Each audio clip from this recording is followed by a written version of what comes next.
There are very few books that I can say that I have read and couldn't put down. This is one of them. Resistance Reborn is written by Rebecca Roanhorse, and it serves as a follow-up to The Last Jedi and as a prequel to The Rise of Skywalker. Whenever a new canon book is marketed as a prequel to an upcoming film, a lot of people tend to ask the question, is this a necessary read for me to enjoy the film?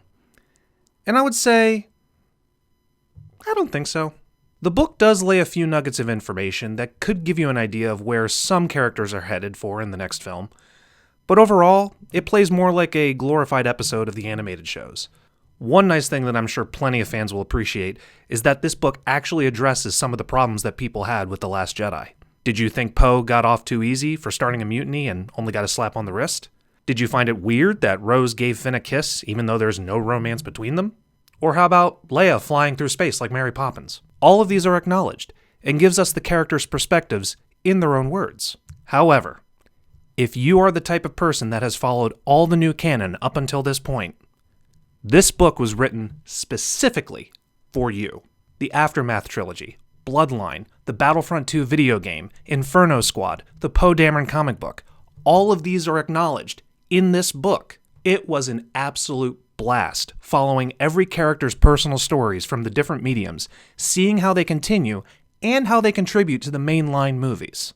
Of all the returning characters, my two personal favorites was Shriv, the Duros with a cocky attitude from the Battlefront 2 video game, and of course, Wedge Antilles himself. Seriously, at this point, no one can deny he's not going to show up in Episode 9. There's even returning characters from Empire Strikes Back and Return of the Jedi.